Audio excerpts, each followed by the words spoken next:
ষষ্ঠ শ্রেণীর প্রিয় শিক্ষার্থী, আজকে তোমাদের গণিত বইয়ের অনুশীলনী 1.5, 6 এবং 7 নম্বর অঙ্ক ইনশাল্লাহ সমাধান করব। চলো 6 নম্বরটি দেখি। 6 নম্বরের ডাকটি হলো, ডাকটা বইয়ের সাথে মিলাও, আমরা সরাসরি অঙ্কতে চলে যাই। তাহলে আমরা প্রথমত যে লাইনটি খাতায় লিখব তা হলো, জামাল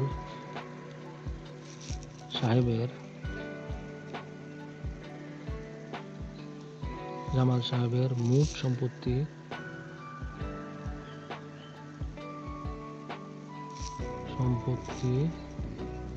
কতটুকু দেখো, বইয়ের সাথে বইয়ে লেখা আছে 18.1 অংশ লিখলাম। তারপরে লিখবো কয় সন্তান? 3 সন্তান। এখন লেখো 3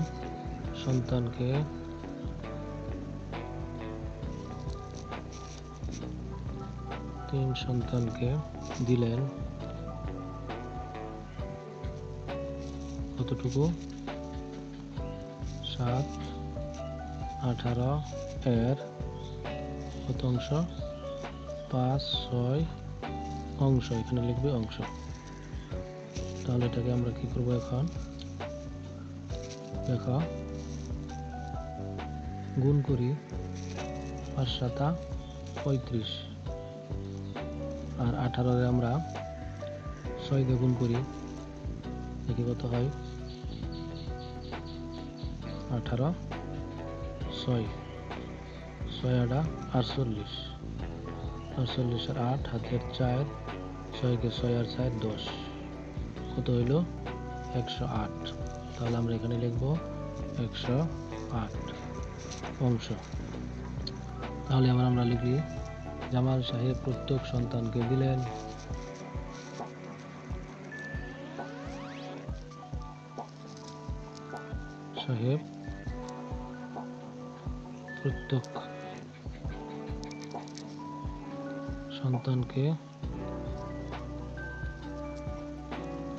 প্রত্যেক সন্তানকে দিলেন বা দিল, লেখা কত? সমান সমান দাও। তারপর 35 আর হইল 108 গুণ, তারপর দেখা কয় সন্তান? 3 সন্তান।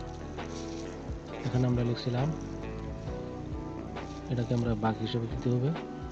তারপর দেখো, এখানে উপরেরটার সাথে এই সন্তান যোগ করতে হবে, 3 সন্তান। তাহলে এটা আমরা ব্র্যাকেট আটকে দিলাম। তারপর এটা লিখবো, এই অংশ লিখলাম। লেখার পরে 3-এর নিচে মনে মনে একটা 1 ধরতে হবে, তাহলে হবে 1। আর এখানে 3, এখানে লিখবো অংশ। এবার আমরা দেখি, গুণ করি। 35 1 দিয়ে গুণ করলে 35 হবে। আর 108, এটাকে আমরা 3 দিয়ে গুণ করি। তাহলে আমরা 35 1 দিয়ে গুণ করি বেশি 35, 108 এর 3 দিয়ে গুণ করি বেশি 324 অংশ। তাহলে আমরা লিখব, অতএব প্রত্যেক সন্তান পাবে কত অংশ? 35 324 অংশ। এটি হলো 6 নম্বরের উত্তর। এবার 7 নম্বরটি আমরা দেখি। ডাকটি বইয়ের সাথে মিলিয়ে না, আমি সরাসরি লিখতেছি। প্রথমে লিখব, দেওয়া আছে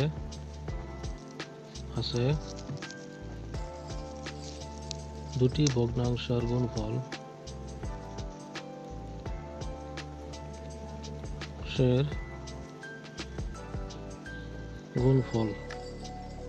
দুটি ভগ্নাংশের গুণফল কত? 48 1 8। তাহলে এখানে লিখব একটি ভগ্নাংশ কত? একটি ভগ্নাংশ সমান সমান দুটি ভগ্নাংশের গুণফল।